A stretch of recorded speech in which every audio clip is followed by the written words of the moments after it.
I was sitting in the hospital hallway, listening to the steady rhythm of the ventilator behind the glass door, where my wife lay motionless. Then I heard my daughter-in-law's voice from the on-call room next door.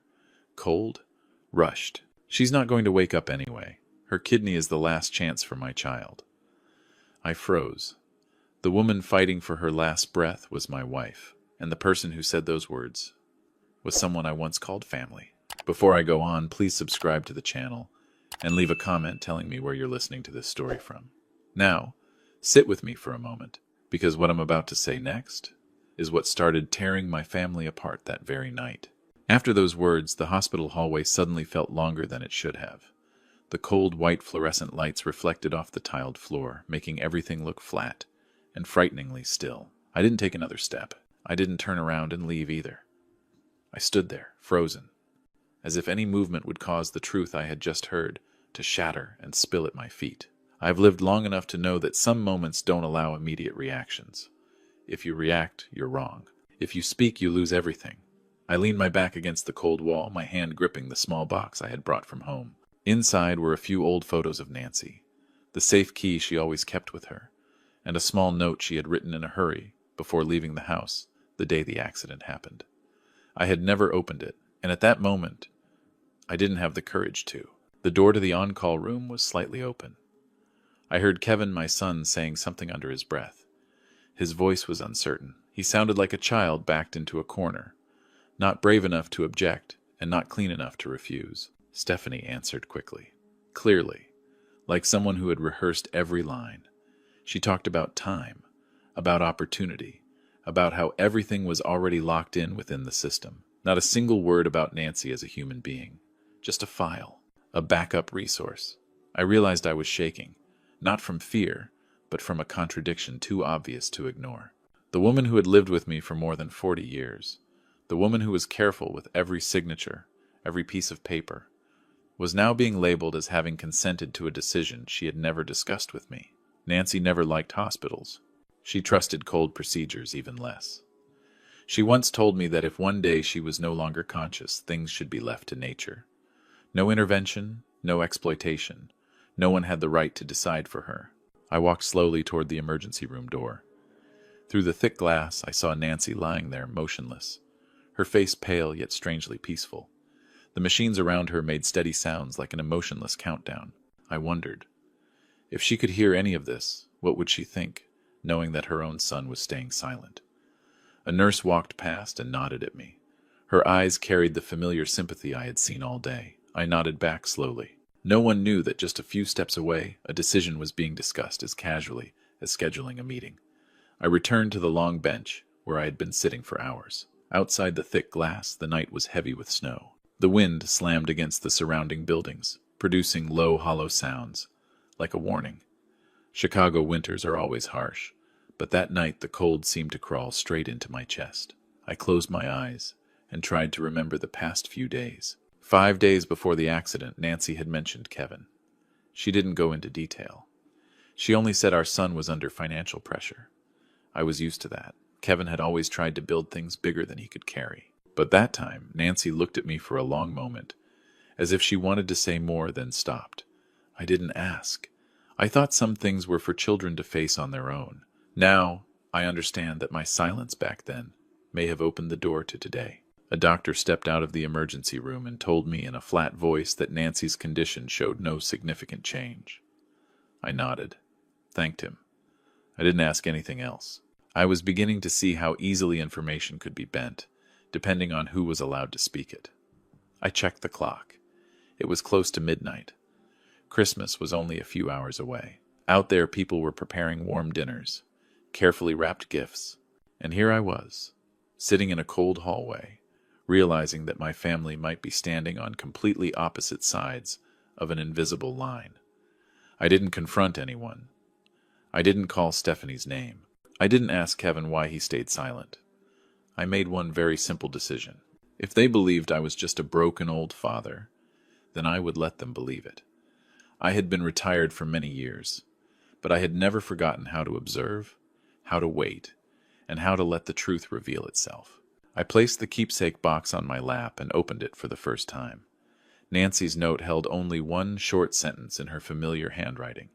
"If anything happens, trust what you see, not what people tell you." I folded the paper and slipped it into my inner pocket. In that moment, I knew the night would not end in silence. But to break it, I would need time. And I was ready to wait. I didn't leave the hospital that night. I stayed right where I was until the sky outside the glass shifted from black to a pale gray. When Stephanie and Kevin stepped out of the on-call room early that morning, my head was lowered, both hands resting on my cane, looking exactly like an old man worn down after a sleepless night. Stephanie glanced at me just long enough to be sure I hadn't heard anything. Then she turned away. Kevin avoided my eyes. His silence confirmed everything I needed to know. That was when I understood. From this point on, every move I made had to be calculated. Not to confront them, but to make sure I wasn't pushed out of a game they believed they were controlling. I allowed myself to appear slow. I asked unnecessary questions. I thanked the doctors more than needed. I let everyone believe I was clinging to a fragile hope that my wife would wake up. Meanwhile, I made phone calls. The first person I contacted was Martin, an old friend who used to work as an inspector. We hadn't spoken in years, but he didn't ask why. He simply listened, as I said I needed him to look into an accident. Then he replied, short and direct, "Send me everything you have." I didn't have much, but I had my memory, and I had time. The second call was to Ethan, a tech specialist. Nancy had once helped when he was just starting out. I didn't mention my suspicions. I asked only one question. If data is deleted, does it really disappear? Ethan was quiet for a few seconds, then said, "Only if the person deleting it truly knows what they're doing." That answer brought back a detail I had overlooked. Nancy's car was always set to sync data to her personal account. She was careful, more careful than me sometimes. If someone thought deleting data from a device was enough, then they had underestimated her. Over the next hours, I moved slowly between the hospital and the small nearby apartment. I let Stephanie see me signing papers I hadn't read closely. I let her believe I had accepted reality. But every night when things settled down, I opened Nancy's old laptop. I entered the passwords I knew. Not out of curiosity, but because I had lived with her long enough to know where she hid things. Ethan called me back on the second day. His voice dropped as he said he'd found a backup from the dash camera, automatically saved to the cloud. The footage wasn't clear, but it was enough. Another car forced Nancy out of her lane in bad weather. No direct collision, but intention. I didn't feel the anger I expected. I only felt cold, the kind of cold that comes when you finally understand that accidents don't always come from chance. Around the same time, Martin sent me a thin file. Inside was an insurance policy, signed exactly 1 month earlier. The insured was Nancy. The beneficiary was Kevin. The payout was large enough to erase every debt he was carrying. I stared at the signature for a long time. It looked like Nancy's, but not entirely. Something about it felt rushed, something that didn't belong to her. I remembered our last conversation before Nancy left the house that day. She said Kevin wanted to sell the family home. I brushed it off. I thought it was temporary pressure. I didn't realize that in some minds, assets aren't just solutions, they're motives. Stephanie began to change her behavior. She spoke to me more. Her voice softened. She called me Dad. She mentioned Leo, the child who was waiting for a miracle. I listened. I nodded. I let every sentence hang itself on an invisible thread. One thing stood out. All information about Nancy's condition passed through Stephanie before reaching me. She explained everything with expertise, with terms I didn't challenge. But I noticed a troubling pattern. No change. No signal. Prepare yourself. The same phrases repeated like a pre-recorded message. So I called our family's private doctor, the man who had followed Nancy's health for years. I didn't ask him to break any rules. I simply asked him to visit my wife as a private individual. No files, no notice. After seeing Nancy, he called me. His voice lowered. "Donald, something isn't right. Her condition doesn't match what they're describing." That didn't surprise me, but it confirmed that I wasn't alone in what I was seeing. I began connecting the pieces. An accident arranged carefully enough to avoid attention. A rushed insurance contract. An organ donation file quietly closed in the system. A son silenced by debt. A daughter-in-law who understood hospital systems too well. Nothing loud, nothing chaotic, just a sequence of cold decisions. That evening I returned to the same hallway, the same bench where I had read Nancy's note. I watched the snow fall outside and thought of one simple truth. If I stayed silent, everything would unfold exactly as they planned. And by the time the truth surfaced, it might be too late. I had no intention of using money to buy silence or apply pressure. I didn't want to destroy anyone with my own hands. I only wanted the light turned on at the right moment. And to do that, I needed to turn their confidence into their greatest mistake. I didn't rush. When someone believes they've controlled everything, they start walking faster, straight toward their mistake. Stephanie was in that exact state. She began talking about final steps with a sense of relief, as if everything left was just procedure. Kevin was different. He spoke less. His eyes never settled, but that hesitation only made him cling tighter to the wife he believed was leading the way. I chose to appear at the right moment and in the right role. I told Kevin I was tired, that I no longer had the strength to keep waiting. I mentioned my age. I said Nancy wouldn't want this meaningless silence to drag on. I spoke slowly, evenly, letting every word sound like surrender. Kevin exhaled. He didn't look at me for long. He was afraid of seeing something he didn't want to face. Stephanie was different. She looked at me the way someone inspects an item that's almost theirs. There was no joy in her eyes, only confirmation. When I suggested holding a small farewell and prayer gathering for Nancy, right in the hospital lobby, she nodded almost immediately. I said I wanted it before signing the final papers. I wanted to say thank you. I wanted peace. Stephanie smiled, the smile of someone who had been waiting for the right signal. I informed hospital management with a very safe reason.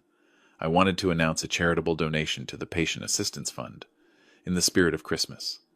No one refused. Northwestern Memorial was used to announcements like that. I chose an evening time slot, formal enough, not too late. I requested access to the large display screens in the main lobby to present transparent information. Everything sounded reasonable. Meanwhile, my network began to close in.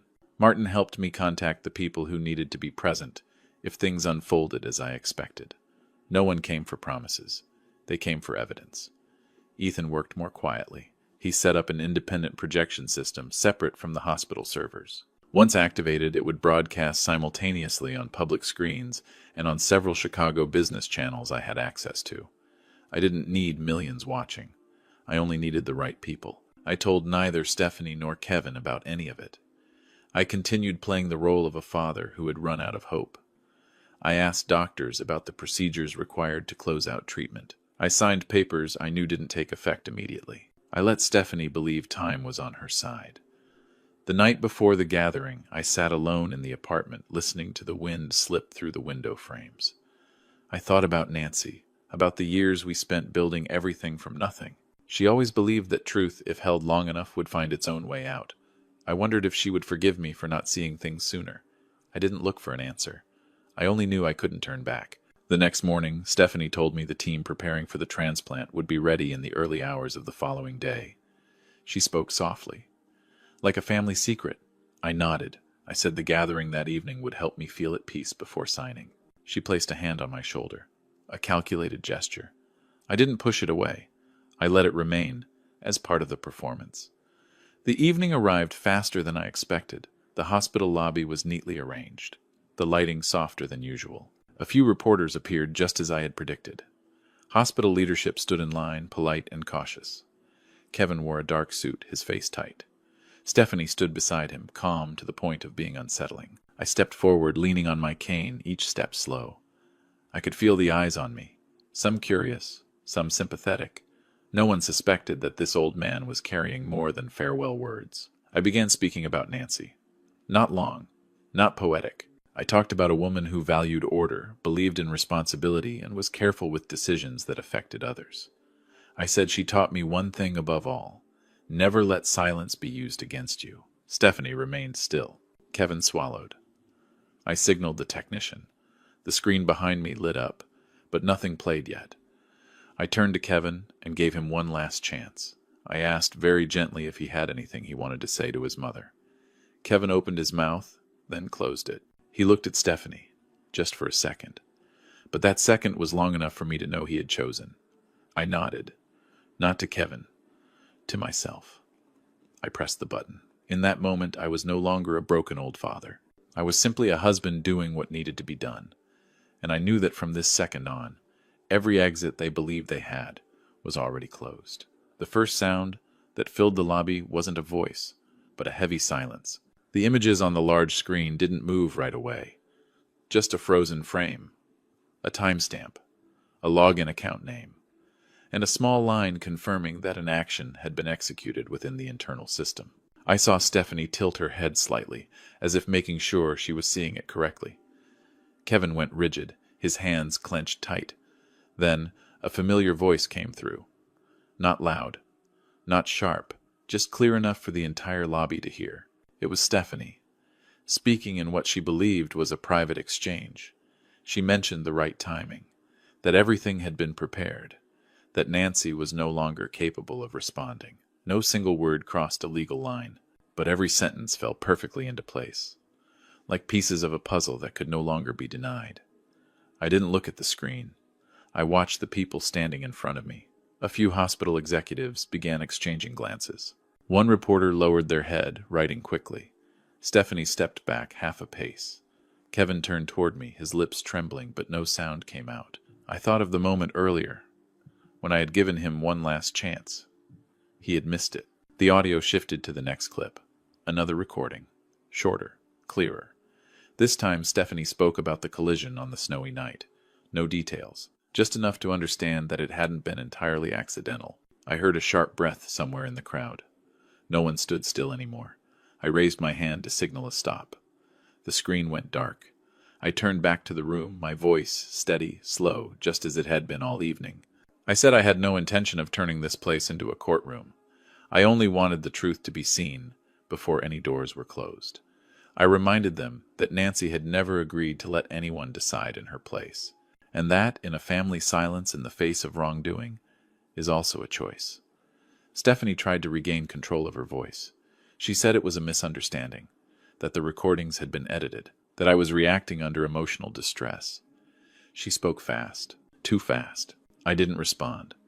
I simply stood there, letting her speed expose her panic. That was when the phone in my jacket pocket vibrated. I didn't take it out right away. I waited until Stephanie stopped speaking, until the room fell into an uneasy void. Then I looked down at the screen. A short message. No explanation. Nancy is awake. She's asking for you. In that moment, every sound around me seemed to pull away. I didn't feel relief. I didn't feel joy the way people imagine it. I felt one thing clearly. The plan to keep Nancy silent had failed. I looked up. I told everyone that before anything continued, they needed to know one more truth. I said Nancy's condition was not what had been reported, that there had been interventions preventing her from responding as she should have been able to. I didn't use harsh words. I simply said the truth had been buried beneath layers of very reasonable explanations. A few members of hospital leadership began stepping away from their positions. I saw them speaking quickly among themselves. Stephanie could no longer stand straight. She looked around, searching for something to hold on to. Kevin stepped back again. He shook his head over and over, as if he could undo what was happening. The police arrived quietly. No sirens, no flashing lights, just uniforms entering the lobby with the calm of people who knew exactly why they were there. Martin stood behind them. His eyes met mine for a brief second. I nodded. No words were needed. Stephanie started speaking louder. She demanded to know who had authorized this. She ordered the broadcast to stop. No one answered her. Kevin sat down on a chair, his face buried in his hands. I didn't move closer. I didn't need to witness my son's collapse from a shorter distance. An officer approached and spoke briefly with Stephanie. She reacted sharply, but every movement was quickly contained. There was no chaos, no struggle, just a series of decisive actions, the way things should have happened from the beginning. I was guided to the side. A hospital administrator apologized to me in a very low voice. I listened, but I didn't respond. I asked only one question. Where is my wife? They led me down a different hallway, quieter. The snow was still falling outside, but I no longer noticed it. When I stepped into the room, Nancy's eyes were open. They were weak, but alert. She looked at me for a long time, as if making sure I was really there. I took her hand, the familiar hand, warmer than I expected. She didn't speak right away. She simply squeezed back. A small confirmation. I leaned down and spoke very softly. I told her everything had been brought into the light, that she didn't have to stay silent anymore. Nancy blinked once. Slowly, I knew she had heard me, and that was enough. Outside that room, I knew Christmas night had not unfolded the way anyone expected. But inside that small space, for the first time in days, I felt dawn was very close. The days that followed moved more slowly than I expected. There was no longer the haunting rhythm of machines in the hallway. No more whispered conversations behind half-closed doors. Everything shifted into a different state. Quiet, but clear. Once the truth is brought into the light, it doesn't need to be spoken loudly anymore. It stands on its own. Nancy recovered day by day. She didn't remember every detail from the time she was kept in silence, but she remembered the feeling of being unable to speak. When she talked about it, her voice was calm. No resentment, no trembling, just a clear acknowledgement that certain boundaries had been crossed. I sat by her bed listening and realized that her greatest strength had never been physical. Kevin and Stephanie no longer appeared at the hospital. I heard about everything through very official channels. No extra explanations were needed. What they had done was no longer a family matter. It had become a responsibility to the law and to the public. I didn't follow every development. I didn't need to know how they defended themselves. Some stories, once they've finished their role in your life, don't need to be retold. There was only one thing that stayed on my mind. Leo. That child didn't choose his circumstances. He didn't understand why the adults around him made the decisions they did. When Nancy asked me about him, I didn't avoid the question. I said that no matter what, he still deserved help, to the right way. Nancy nodded. She held my hand gently, as if that decision had been made long ago. A few months later, when everything had settled, I started a small fund. It didn't carry our family name. It wasn't tied to any personal story. It was simply a place to support organ transplant cases handled properly and transparently. Leo was one of the first children added to the list. I didn't meet him again. I didn't need to. Knowing he had a fair chance was enough. The day Nancy was discharged, Chicago welcomed us with a rare sunny morning. Most of the snow had melted. Lake Michigan shimmered under the soft light. I picked her up in our old car, the one we'd driven together for years. No flowers, no congratulations, just a quiet return. We didn't go back to the apartment near the hospital. I took Nancy to the old house, the one we had once considered selling. It was still there, silent, as if it had never been weighed in cold negotiations. Nancy stood on the porch for a long time. She placed her hand on the doorframe and took a deep breath. I knew that for her it wasn't just a place. It was confirmation that some things cannot be exchanged. A few days later, I burned the old will, not out of anger, not to erase the past. I simply realized that at this age, controlling everything after I'm gone matters less than I once thought. Nancy stood beside me silent. When the paper turned to ash, she said softly that she felt lighter. So did I. We began living more slowly. In the mornings I make coffee. Nancy sits by the window reading the paper. In the afternoons we walk along the lake, speaking very little. Some silences are no longer frightening. They don't hide anything. They're simply the presence of two people who've been through enough to stop filling every moment. Sometimes I think about that snowy night, about the hospital hallway, about the keepsake box, about the note Nancy left behind. If I hadn't heard that sentence, if I had walked away a few steps earlier, if I had chosen to believe the familiar reassurances, maybe everything would have gone another way. But life doesn't run on hypotheticals. It runs on choices made when there's no way back. I don't see what I did as a victory. I see it as what needed to be done. Family, I learned this too late, isn't about blood at any cost. Family is about respecting boundaries, even when no one is watching. One morning, standing by Lake Michigan, Nancy took my hand. The wind was gentle, the water calm. She said she wasn't afraid anymore. Not because everything was perfectly safe, but because she knew the truth, even when delayed, still finds a way to speak. I looked out at the water, thought about everything we'd been through, and understood this justice doesn't need to be loud. It only needs someone patient enough to wait, and brave enough not to turn away when the truth whispers close by. This story ends here. Please subscribe to the channel, like and share, so that quiet, honest, and human stories can continue to reach others. Thank you for staying until the very end. The lesson that remains is simple and clear. The truth can be hidden, but it cannot be replaced. Family is not the place where silence protects wrongdoing. It's the place where someone knows when to stop, to preserve their conscience. I wish you a peaceful night.